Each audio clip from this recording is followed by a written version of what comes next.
नमस्कार साथियों, आप सभी को जानकर बहुत ही हैरानी होगी कि एचपीएससी के द्वारा जो पीजीटी मैथ का एग्जाम लिया गया था, उसका रिजल्ट जारी किया गया, उसका इंटरव्यू हुआ तो उसका जो पीजीटी मैथ में उसका परीक्षा परिणाम रद्द कर दिया है। और इसमें हैरानी की कोई भी बात नहीं है, जो भी बात है वो जायज़ है एकदम बिल्कुल। आपको सारी जानकारी अच्छे से बताई जाएगी। आप सभी को पता है कि इससे पहले जो पीजीटी की भर्ती भी क्या एचएससी किया करती थी, लेकिन फिर सरकार ने कहा कि ये गैजेटेड पोस्ट है और गैजेटेड पोस्ट की जो जिम्मेदारी हम एचपीएससी को देते हैं। तो अब क्या होता है कि लिखित परीक्षा होती है पहले, फिर उसके बाद इंटरव्यू होता है, तब जाके सिलेक्शन होता है। तो इसी प्रकार पीजीटी मैथ की परीक्षा हुई। परीक्षा का परिणाम जारी किया गया इंटरव्यू के लिए। तो उसमें क्या हुआ कि मान लो जनरल की कट ऑफ क्या कितनी चली गई, मैंने मान लिया एग्जाम्पल 46।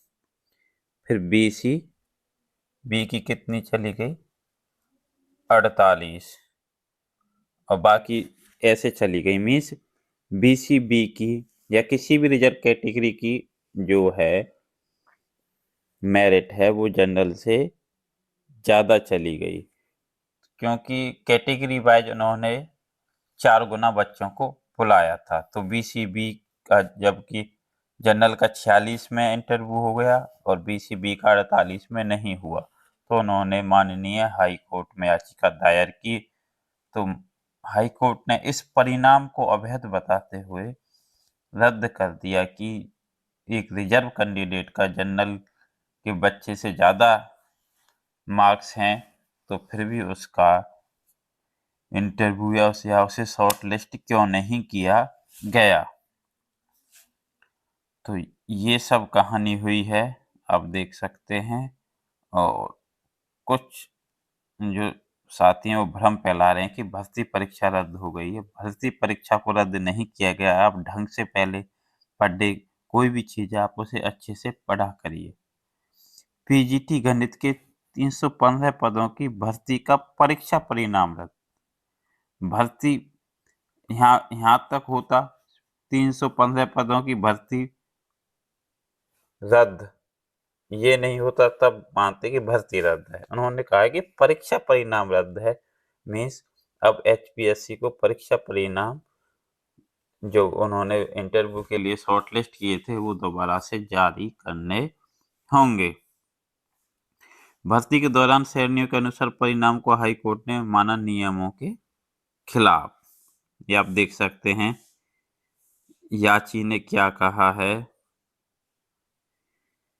ये महेंद्रगढ़ निवासी कोई प्रमिला हैं, उन्होंने कहा है कि याची ने बीसीबी श्रेणी में 100 में से 41.85 अंक प्राप्त किए, फिर भी उसका चयन नहीं हुआ। लेकिन जो जनरल कैटेगरी में जिनके 38.04 थे उनका चयन कर लिया गया।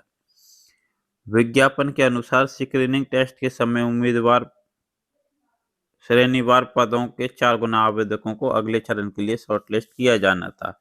इस चयन के दौरान श्रेणी के अनुसार आवेदकों की मेरिट सूची बनाई गई और इसके चलते याची जिस सामान्य श्रेणी के आवेदक से अधिक अंक प्राप्त किए उसे फिर भी योग्य नहीं माना। ऐसा करना संविधान में समानता के अधिकार का स्पष्ट उल्लंघन है। याची ने कहा कि वे आरक्षित श्रेणी के उम्मीदवार और उसे सामान्य श्रेणी के उम्मीदवार से अधिक अंक प्राप्त किए हैं। तो ये सब सारा विषय था, आपको समझ आ चुका होगा। तो ये भ्रम ना फैलाएं कि भर्ती रद्द हो चुकी है, परीक्षा परिणाम रद्द है। मीन्स जो इंटरव्यू के लिए रिजल्ट है वो रिवाइज होगा, फिर से इंटरव्यू होंगे, तब भर्ती परीक्षा सही से हो पाएगी। तो ये सारा सारा मामला था। आपको अच्छे से समझ में आया तो वीडियो को लाइक करें, चैनल को सब्सक्राइब कर लें। धन्यवाद।